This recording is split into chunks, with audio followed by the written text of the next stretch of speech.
ಹೇಳ್ತಾರೆ ನಮ್ಮ ಬಣ ಏನಿದೆ ಮುಂದಿನ ದಿನಗಳಲ್ಲಿ 9 ರಿಂದ 15 ಸ್ಥಾನ ಆಗುತ್ತೆ ನಮ್ದು ನೋಡ್ತಾ ಇರಿ. ಸದ್ಯ ನಾವು ಬೀಜ ನೆಟ್ಟಿದೀವಿ, ಮುಂದೆ ಬರ ಆಗುತ್ತೆ ಅಂತ ಹೇಳ್ತಾರೆ. 9 ಏನಂದ್ರೆ ಅಂದ್ರೆ ಈಗ ಸಸಿ ಎಲೆ ಆಗತ್ತ, ಅದು ಹೂ ಬಿಡುತ್ತೆ. ಅಂದ್ರೆ ಈಗ ನಾವು ಸಂಖ್ಯೆ ಹೆಚ್ಚಾಗುತ್ತೆ. ಅದು 9 ಆಗ್ಬೋದು, 11 ಆಗ್ಬೋದು, 13 ಆಗ್ಬೋದು ಅಂತಾರೆ. DCS ಬ್ಯಾಂಕ್ ಅದ್ರಿ ಅವ್ರು ಯಾವ ಅರ್ಥದಾಗ ಹೇಳಿದ್ರು, ಯಾಕಂದ್ರೆ ಅವ್ರು ಭಾಳ ಇದ್ರಲ್ಲಿ ಹೇಳ್ತಾರ, ನಮಗೂ ತಲೆಗೆ ಹತ್ತುದಿಲ್ರಿ. ಅಂದ್ರೆ ಇಲ್ಲ ಈಗ ಅಂದ್ರೆ ಅವರು ಯಾವ ಅರ್ಥದಲ್ಲಿ ಹೇಳಿದ್ರು ಏನ್ ಹೇಳಿದ್ರು ಗೊತ್ತಿಲ್ಲ. ಈಗ ನೋಡ್ರಿ, ಈಗ ಎಲ್ಲರೂ ಇಲ್ಲಿ ನಾಮಿನೇಷನ್ ಮಾಡಿದವ್ರ ಎಲ್ಲರೂ ನಾವು ಇಂಡಿವಿಜುವಲ್ ಮಾಡತ್ತೇವೆ ನಮ್ದಂದಾರ. ಸೊ ಇಂಡಿವಿಜುವಲ್ ನಾವು ಮಾಡತ್ತಂತ ಹೇಳಿದಾರೆ ಪ್ಯಾನಲ್. ನಾವು ಮಾತ್ರ ಹೇಳಿದ್ರೆ ನಾವೆಲ್ಲ ಜೊಲ್ಲೆ, ನಾವು ಎಲ್ಲ ಉಸ್ತುವಾರಿ ಮಂತ್ರಿ ಹೆಬ್ಬಾಳ್ಕರ್ ಅವ್ರು ಎಲ್ಲರೂ ಕೂಡಿಕೇಶ್ ನಾವು 13 ಜನ ನಿಲ್ಸತ್ತ ಪ್ಯಾನಲ್. ಈಗ ಅವರು ನಿನ್ನ ಬಂದ್ರು ನಾವು ಇಬ್ಬರ ಅಂತ ಹೇಳಿ ಒಬ್ಬರ ಅಂದ್ರು ಹಿಂಗೆ ಅನ್ನತ್ತಾರ. ನಾವು 13 ಜನ ಪ್ಯಾನಲ್ ನಿಲ್ಸಿದ್ವಿ. ಸೀಟ್ 13 ನಿಲ್ಸ ನಮ್ಮೂ ಜಾಸ್ತಿ ಬರ್ಬೇಕಲ್ಲ, ನಮ್ಮೂ ಬರ್ತಾವ್ರಿ.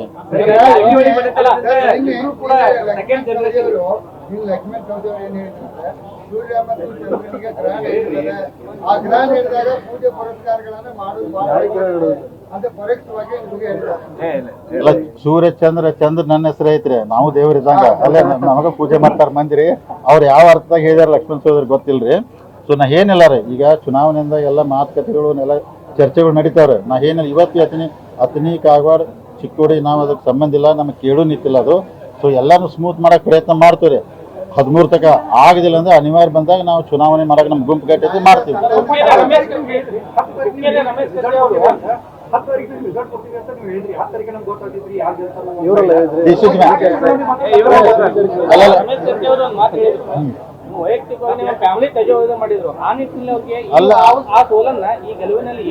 ನೋಡ್ರಿ, ಅದು ಹುಕ್ಕೇರಿಗೆ DCS ಬ್ಯಾಂಕ್ ಕಂಪೇರ್ ಮಾಡಬಾರ್ದು. ತಾಲೂಕ್ ಮಟ್ಟದ ಚುನಾವಣೆ ಇತ್ತು, ಇದು ಜಿಲ್ಲಾ ಮಟ್ಟದ ನಡೆದಿದ್ದಾರೆ.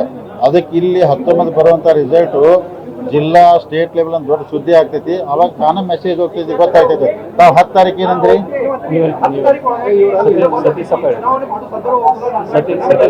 ಇಲ್ಲಿಲ್ಲ, ಅಲ್ಲಲ್ಲ 11 ತಾರೀಕು ನಾಮಿನೇಷನ್ ಲಾಸ್ಟ್ ಆಗ್ತೈತೆ. ಅಲ್ಲ 11 ತಾರೀಕು ನಾಮಿನೇಷನ್ ಲಾಸ್ಟ್ ಆಗ್ತೈತ್ರಿ. ಅದಕ್ಕೆ ಅವಾಗ ಏನು ಸತೀಶ್ ಅವ್ರು ಮೋಸ್ಟ್ಲಿ ಆ ಸ್ಟೇಟ್ಮೆಂಟ್ ಏನೋ ಮಾಡಿದ್ರು, ಅವ್ರು ಗೊತ್ತಾಗ್ತದೆ. ಅದಕ್ಕೆ ಈಗ 3 ಗಂಟೆದಾಗ ನೋಡೋಣ್ರಿ. 3 ಗಂಟೆದಾಗ ನೋಡಿ ನಾಳೆ ಸಂಜೆಗೆ ನಾವು ಅಥವಾ ನಾಡ್ದು ಬ್ಯಾಂಕಿನ ಸಂಬಂಧಪಟ್ಟಂಗೆ ಡೀಟೇಲ್ ಪ್ರೆಸ್ ಕಾನ್ಫರೆನ್ಸ್ ಮಾಡೋರು ಬ್ಯಾಂಕಿಗೆ ಸಂಬಂಧಪಟ್ಟಂಗು. ಅವಾಗ ಅದನ್ನ ಕ್ಲಿಯರ್ ಆಗಿ ಹೇಳ್ತು ನಿಮ್ಗೆ ಏನಾಗ್ತೈತಿ, ಯಾವಾಗ ಏನೇನಾಗ್ತಾವ ಅಂತ ಹೇಳಿ ಹೇಳ್ತೀವಿ.